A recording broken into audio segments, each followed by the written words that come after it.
Hello दोस्तों, मैं विवेक पांडे स्वागत करता हूं आपका अपने YouTube channel Week Study Point पर। ये हैं पंकज सर। कल ये जल्दबाजी में आकर पढ़ा दिए तो कल इनको इंट्रोड्यूस नहीं करा पाई। ये हमारे चैनल पर आप लोगों को मैथ्स पढ़ाएंगे। ये मैथ्स से जो है एमएससी कर चुके हैं और बड़े मैथ आप लोगों को बड़े अच्छे से पढ़ाएंगे। आप लोग इनसे मैथ पढ़िए। हमारे चैनल को सब्सक्राइब कीजिए, ज़्यादा से ज़्यादा शेयर कीजिए वीडियो को, ताकि जो और भी बच्चे हैं उनको हमारे जो मेहनत है उनको उसका फ़ायदा मिल सके, उनकी तैयारी अच्छे से हो सके। तो ये आप आज भी आप लोगों को अलजेब्रा के जो कल पढ़ाए थे उसके आगे का जो सवाल जो मैथ्स के क्वेश्चन है उसको आज ही सॉल्व करवाएंगे। उससे पहले मैं आप लोगों को कुछ बताना चाहूँगा कि जो न्यूज़ में सबसे ज़्यादा चल रहे हैं इस वक्त आरटीआई एक्ट, और अभी भी जो पीएम केयर फंड बना है कोरोना के लिए, उसको भी सुप्रीम कोर्ट में जो एक याचिका दायर की गई थी कि उसके लिए आरटीआई एक्ट के अंतर्गत सूचना मांगी गई थी पीएमओ से, प्राइम मिनिस्टर ऑफिस से। प्राइम मिनिस्टर ऑफिस से सूचना मांगे जाने पर जो है वो सूचना देने से मना कर दिया गया है और कहा गया है कि जो पीएम केयर फंड है वो कोई सार्वजनिक। बता दीजिए कि जो पढ़ाएंगे जैसे एसएससी, बैंक, रेलवे सबके लिए सफिशिएंट है। आने वाले समय में जो एग्जाम है वो एकदम बढ़िया है। ठीक है, और हम चल रहे हैं। तो ये जो पीएम केयर फंड है इसके बारे में जब पीएमओ से याचिका दायर की गई, मतलब मांगी गई सूचना, तो उधर जो जवाब दिया गया उसमें कहा गया कि पीएम केयर फंड कोई सार्वजनिक प्राधिकरण नहीं है, इसलिए इसके बारे में कोई भी सूचना नहीं दी जाएगी। आइए इसी पर बात कर लेते हैं, कुछ जो इम्पोर्टेंट बात है।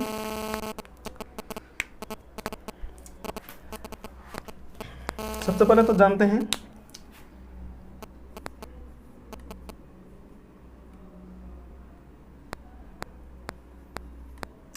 सेंट्रल पब्लिक लिटिगेशन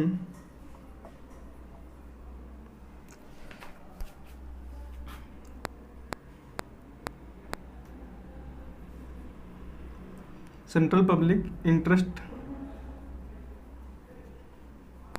लिटिगेशन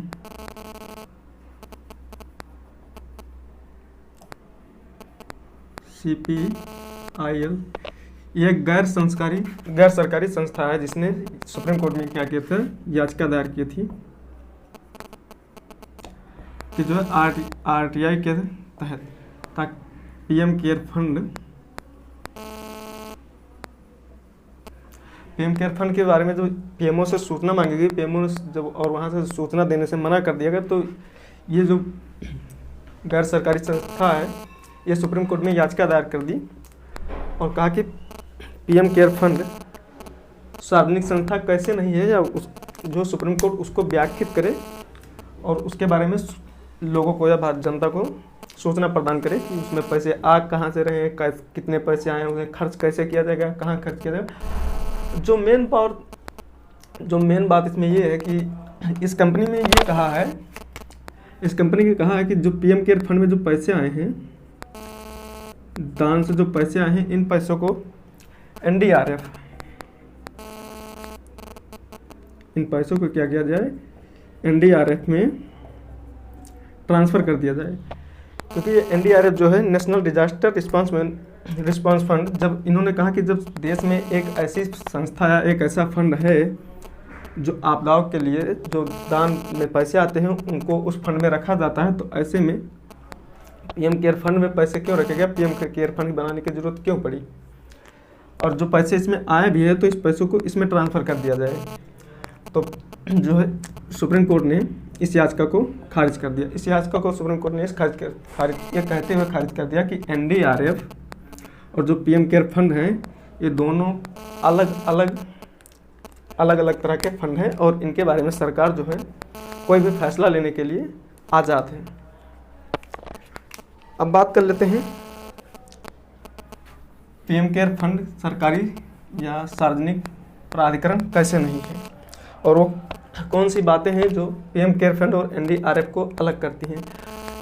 तो सबसे पहले देखते हैं, अगर पीएम केयर फंड की बात करें तो पीएम केयर फंड के जो है जो कहा गया जो कि ये सरकारी या सार्वजनिक संस्था नहीं है, तो इसके बारे में सबसे पहले तो ये देखिए कि इसमें सबसे पहली बात ये है कि जिस फंड या जिस संस्था की देख रेख की जिम्मेदारी जिसका क्रियान्वयन सरकार कर रही हो, मतलब जिसका क्रियान्वयन सरकार कर रही हो, वो संस्था सार्वजनिक कैसे नहीं है। प्रधानमंत्री इसके अध्यक्ष हैं, रक्षा मंत्री और वित्त मंत्री इसके अध्यक्ष जो हैं प्रधानमंत्री हो गए, और रक्षा और वित्त मंत्री जिस संस्था के सदस्य हैं वो संस्था जो है सर, वो संस्था सार्वजनिक कैसे नहीं है। और अगर सार्वजनिक संस्था नहीं है तो इसके लिए जो डोमेन प्रयोग किया गया है, या इसके लिए डोमेन प्रयोग किया गया है gov.in। अगर सरकारी संस्था है, सार्वजनिक संस्था नहीं है तो इसके लिए gov.in डोमेन क्यों प्रयोग किया गया, जबकि इसको कुछ सरकारी संस्था या बड़ी संस्थाएं करती हैं, जैसे राष्ट्रपति, उपराष्ट्रपति, प्रधानमंत्री, और कुछ मंत्री ही इसका प्रयोग कर सकते हैं। यह सार्वजनिक निकाय के लिए प्रयोग किया जाता है, और इसका प्रयोग किया गया है पीएम केयर फंड में। किसमें किया गया है, तो इसका प्रयोग किया गया है पीएम केयर फंड में। अब इसका प्रयोग किया गया है और देखें तो जो है राष्ट्रीय प्रतीक, राष्ट्रीय प्रतीक का भी प्रयोग किया गया है किसमें, पीएम केयर फंड के प्रचार में। और पीएम केयर फंड के प्रचार में ही सरकारी मशीनरी का प्रयोग किया गया है।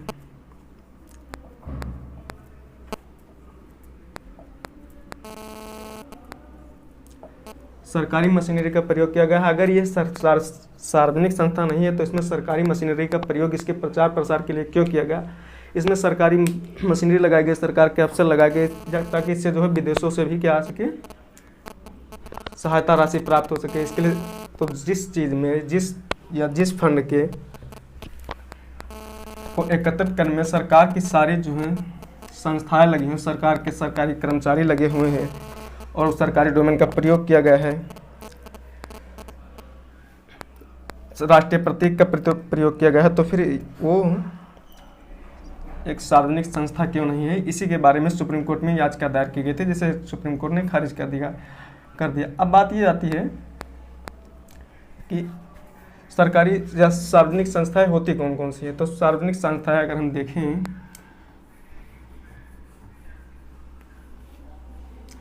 तो RTI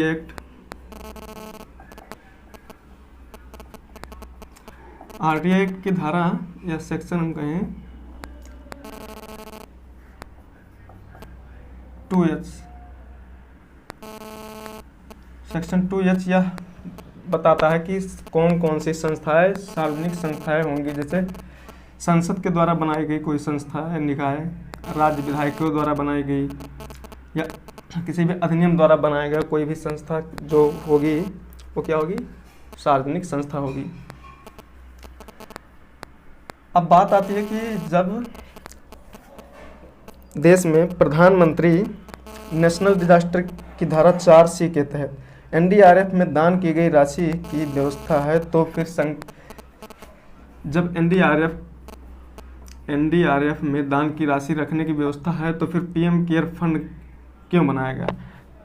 और जो पीएम केयर फंड बनाया गया है ये नेशनल डिजास्टर मैनेजमेंट एक्ट के क्या है, खिलाफ है, मतलब उसके विपरीत है। क्योंकि जब एक है तो उसमें इस चीज़ की आवश्यकता क्यों पड़ी कि फिर से एक फंड बनाया जाए नया। जो पुराने फंड है, NDRF था, प्रधानमंत्री राहत कोष था, उसमें जो इस पैसे को जमा किया जा सकता था। इसके लिए पीएम केयर फंड बनाने की आवश्यकता क्यों पड़ी।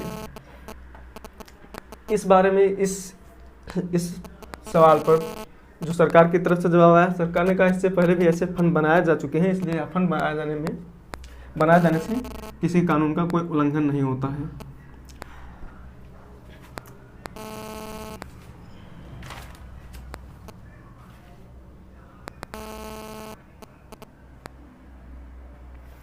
याचिका दायर की गई है, जो इस याचिका दायर करना या सुप्रीम कोर्ट में जो याचिका दायर की गई है या सुप्रीम कोर्ट की जो इच्छा हो। अब जैसे कोई याचिका दायर की गई, इसका उद्देश्य सिर्फ एक ही है। इसका जो उद्देश्य है, मेन उद्देश्य क्या है कि पीएम केयर फंड की पारदर्शिता सुनिश्चित की जा सके। याचिका दायर करने का उद्देश्य क्या है, पीएम केयर फंड में पारदर्शिता लाई जा सके, या सरकार की यह दायित्व है कि जो पीएम केयर फंड है उसके बारे में सूचना दे। देखिए जो जनता का पैसा है और जनता को पूछने का अधिकार है कि पैसे कहाँ गए हैं, पैसे का खर्च कैसे होगा, पैसे या किस तरह से किस चीज़ में वो पैसे खर्च करेंगे या कितने पैसे आए हैं। अगर कोई फंड बनाया गया, मान लीजिए कि पीएम केयर फंड बनाया गया है, तो आरटीआई के तहत तो इसको रखना ही चाहिए भाई, इसमें जो है देश की जनता ने पैसे दिए हैं। अब देश की जनता ने जो है पैसे दिए हैं तो उनको ये पूछने का अधिकार तो है ही है कि पैसे कहाँ गए हैं या पैसे कैसे हैं। दूसरी सबसे बड़ी जो इसके पारदर्शिता को सामने ना आने देना, पारदर्शिता को बाधित करने वाली चीज़ वो है कि एनडीआरएफ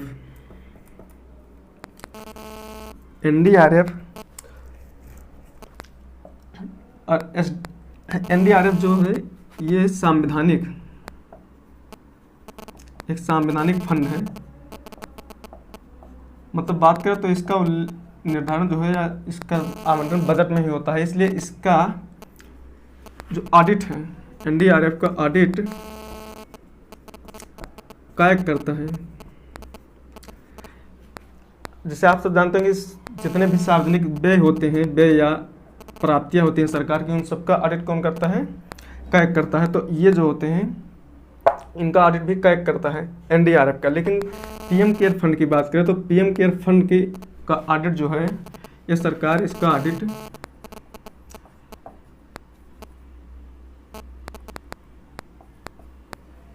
कायक से न कराकर किसी प्राइवेट संस्था से, किससे करवाने को कह रहे, किसी प्राइवेट संस्था से करवाने को कह रहे, जिससे इसकी पारदर्शिता पर और ज़्यादा सवाल उठाए जा सकते हैं। सरकार को करना यह चाहिए। देखिए सरकार जो बात है, सरकार को पीएम केयर फंड के बारे में जो भी सूचना मांगी जाती है उसकी पारदर्शिता को सुनिश्चित करने के लिए सरकार को पीएम केयर फंड के पर सूचना देनी चाहिए, ताकि लोगों को पता चले कि जो है हमारे द्वारा दिए गए पैसे कहाँ हैं और उनका खर्च कैसे होगा। इस बारे में जब जो सरकार की तरफ से एक बात और कही गई है कि सरकार कह रहा है कि हम इस बारे में अगर सूचना देंगे तो इससे लोगों की प्राइवेसी पर जो है दुष्प्रभाव पड़ेगा। तो इससे ऐसा तो कहीं भी नहीं हो रहा है, ऐसा कहीं नहीं दिख रहा है कि अगर किसी के बारे में कुछ बता दिया जा रहा है कि ये इतने पैसे यहाँ से आए, इतने पैसे इनके पास है। इससे तो मुझे नहीं लगता कि इससे किसी की प्राइवेसी भंग हो रही है। अगर हमने पैसे दिए, मान लीजिए जितने पैसे हम दिए हैं, अगर सरकार बता दे रही है कि इनकी तरफ से इतने पैसे आए हैं, तो उसमें मेरी कोई प्राइवेसी जो है भंग नहीं होती, या आपकी कोई प्राइवेसी भंग नहीं होती कि कितने पैसे दिए हैं। तो यही था आरटीआई और पीएम केयर फंड का बवाल, और यह इस वक्त तूल पकड़ता हुआ जा रहा है, क्योंकि अभी सुप्रीम कोर्ट में इसके बारे में भी याचिका दायर की गई थी और सरकार जो है इस पर सूचना देने से मना कर रही है। अब इसके बाद में हमारे पास जो एक और अच्छा टॉपिक है, तो हम बात करें संसद के कार्यवाही की। अब हम बात करेंगे संसद के कार्यवाही की। देखिए संसद के सत्र जो होते हैं, सबसे पहले तो जानते हैं संसद में कौन कौन से पार्ट होते हैं। देखिए संसद में जो होते हैं लोकसभा,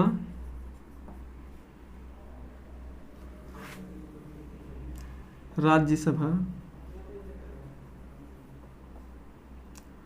और जिनमें एक पार्ट होते हैं इनके राष्ट्रपति। आप जानते होंगे कि राष्ट्रपति जो होते हैं ना तो लोकसभा के और ना ही राज्यसभा के, जो संसद के दोनों सदनों के किसी के भी सदस्य नहीं होते, लेकिन इस संसद का एक अभिन्न अंग होते हैं, क्योंकि लोकसभा और राज्यसभा के द्वारा पारित किया गया कोई भी कानून या कोई भी विधेयक जो पारित किया जाता है वो अंततः राष्ट्रपति के साइन करने के बाद में या राष्ट्रपति के स्वीकृति के बाद ही कानून बन पाता है। अब बात करते हैं संसद सत्र की। तो संसद के देखिए सत्र जो होते हैं ये 3 सत्र होते हैं। अगर हम बात करें सत्र की तो कितने होते हैं सत्र? 3। अब 3 सत्र देखते हैं कौन कौन से होते हैं। तो पहला जो होता है बजट सेशन होता है, ठीक। ये बजट सत्र होता है जो शुरू होता है फरवरी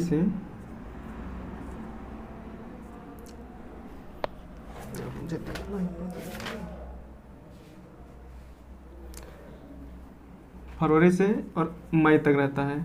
यह सबसे बड़ा सेशन होता है। इसके बाद में दूसरा सेशन जो होता है वो मानसून सेशन होता है, और ये शुरू होता है जुलाई से शुरू होकर यह सितंबर तक रहता है।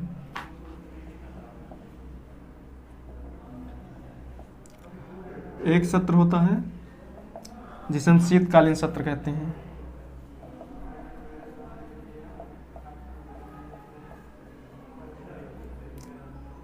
और ये शीतकालीन सत्र शुरू होता है नवंबर से दिसंबर तक रहता है ये।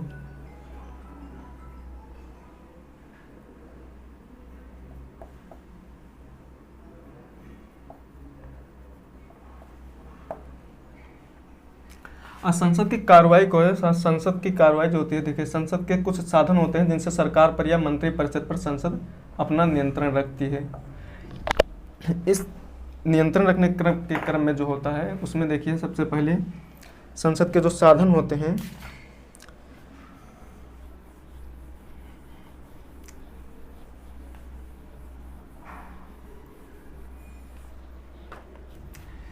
अब हम बात करते हैं संसद के कार्रवाई के साधन कुछ।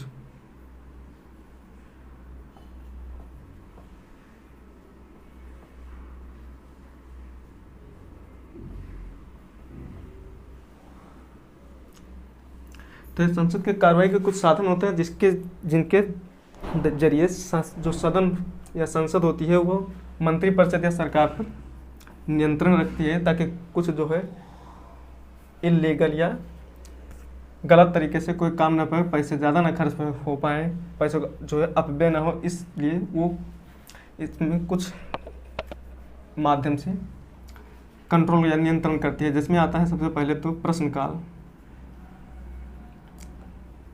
क्वेश्चन आवर आते हैं। इसमें हम देखें तो फिर आता है शून्यकाल,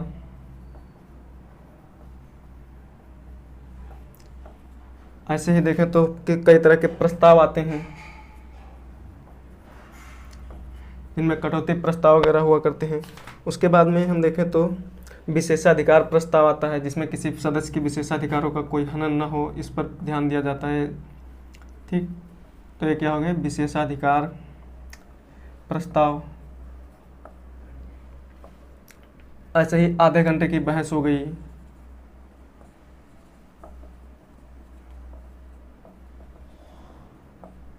आधे घंटे की बहस के बाद में हो गया औचित्य प्रश्न होगा, जो सदन के सदस्य पूछ सकते हैं, जो सदस्य पूछते हैं मंत्रियों से या सरकार के सदस्य, जो मंत्रिपरिषद के सदस्य होते हैं, मंत्री होते हैं, उनसे पूछते हैं। तो इन सब के जरिए जो है सदन या संसद जो है मंत्रिपरिषद पर नियंत्रण रखती है। इस बार का मानसून सेशन जो शुरू हो रहा है 14 सितंबर से, उसमें क्या किया गया है कि सरकार की तरफ से या केंद्र सरकार की तरफ से कहा गया है कि इस बार का जो सेशन होगा मानसून सेशन, हालांकि मानसून सेशन शुरू पहले होना चाहिए, लेकिन कोरोना के चलते जो है मानसून सेशन इस बार जो है सितंबर में शुरू हो रहा है। तो 14 सितंबर से संसद के सत्र शुरू हो रहा है, मानसून सत्र। इस मानसून सत्र में सरकार की तरफ से कहा गया कि इस बार जो सदन बैठेगी जब या सत्र शुरू होगा तो उसमें प्रश्नकाल नहीं होगा। प्रश्नकाल नहीं होगा, ऐसा संविधान में अगर प्रावधान है कि संसद की कार्रवाई में प्रश्नकाल होगा, जिसमें जो सदस्य होते हैं सदन के, वो मंत्रिपरिषद के सदस्य से या सरकार के सत्ता पक्ष से या किसी अन्य प्राइवेट लोगों से प्रश्न पूछ सकते हैं। तो इसमें जो प्रश्न होते हैं, देखिए पहले तो देख लेते हैं प्रश्न कौन कौन से होते हैं, किस तरह के होते हैं। तो जो प्रश्न होते हैं, प्रश्नकाल में 3 तरह के प्रश्न पूछे जाते हैं। पहला तो होता है तारांकित प्रश्न, एक होता है अतारांकित,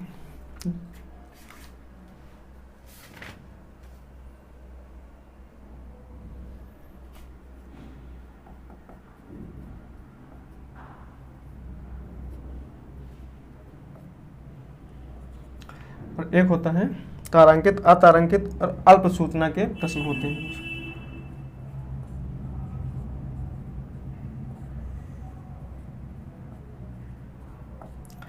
अब हम बात करें ये होते हैं कैसे प्रश्न है। तो देखिए, ये जो तारांकित प्रश्न होता है, इसमें कोई भी सदस्य, सदन का कोई भी सदस्य किसी मंत्री से, उसके मंत्रालय से संबंधित या उसके जो है कार्यों से संबंधित कोई भी प्रश्न पूछ सकता है, और जिसका जवाब मंत्री को मौखिक देना होता है।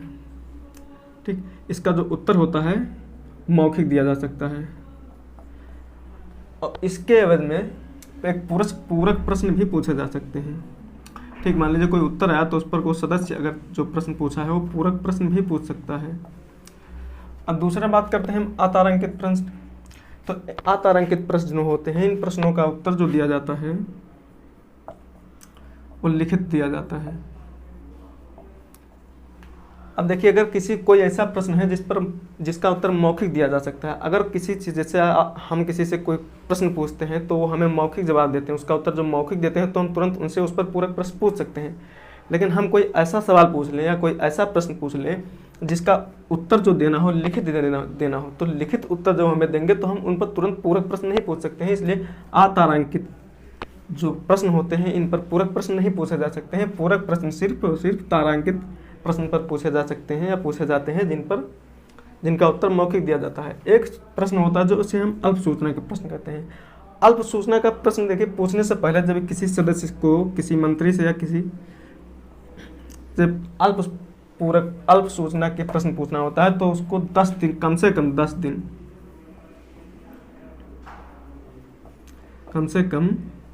10 दिन पूर्व सूचना देनी होती है या 10 दिन पूर्व बताना होता है या नोटिस देकर पूछा जाता है। कम से कम 10 दिन पहले नोटिस दिया जाता है, उसके बाद ही अल्प सूचना के प्रश्न पूछे जाते हैं। अब हम बात करते हैं, देखिए, और अगर कोई चाहे तो किसी भी गैर मंत्री मतलब जो मंत्री नहीं है उससे भी कोई सदस्य चाहे तो उसके कार्य से संबंधित कोई भी प्रश्न पूछ सकता है। अब जब प्रश्न होते हैं जो तारांकित, अतारांकित और अल्प सूचना के और कुछ जो प्राइवेट पूछे जाते हैं,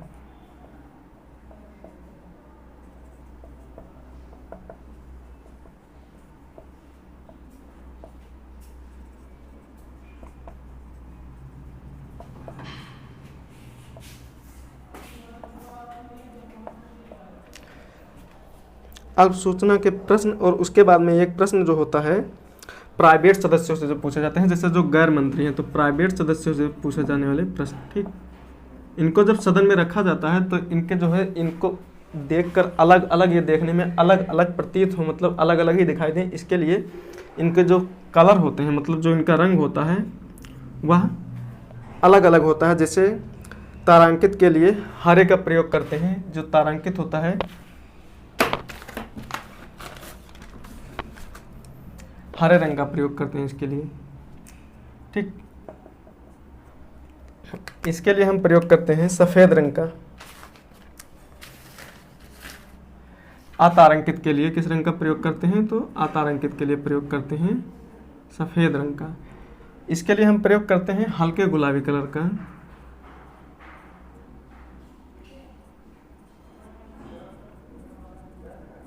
और जो प्राइवेट प्रश्न होते हैं, इस प्राइवेट प्रश्न का जो प्रश्न पत्र होता है वो होता है पीले रंग का। देखिए, इस प्रावधान से जो या ऐसे करने से ये जो प्रश्न होते हैं ये अलग अलग प्रतीत होते हैं पहले से ही। तो इस बार के मानसून सेशन में सरकार ने जो है प्रश्नकाल को कहा है कि सत्र तो चलेगा लेकिन सत्र में प्रश्नकाल नहीं होगा। देखिए, किसी भी लोकतांत्रिक देश के लिए जो है सरकार को सही तरीके से काम करने के लिए उसमें जो है ये प्रावधान किया जाता है कि संसद उस पर नियंत्रण रख सके या कुछ गलत ना हो, इसके लिए ये सारे प्रावधान किए जाते हैं। लेकिन देखिए, अगर आपने कुछ गलत नहीं किया है, जैसे अगर आप बिल्कुल सही है, आपको लगता है कि आपने कुछ गलत नहीं किया, तो आप इस बात से कभी मना नहीं करेंगे, मतलब इस बात को कभी नहीं कहेंगे कि आपसे जो है प्रश्न ना किए जाएं। अब अगर सरकार इस बार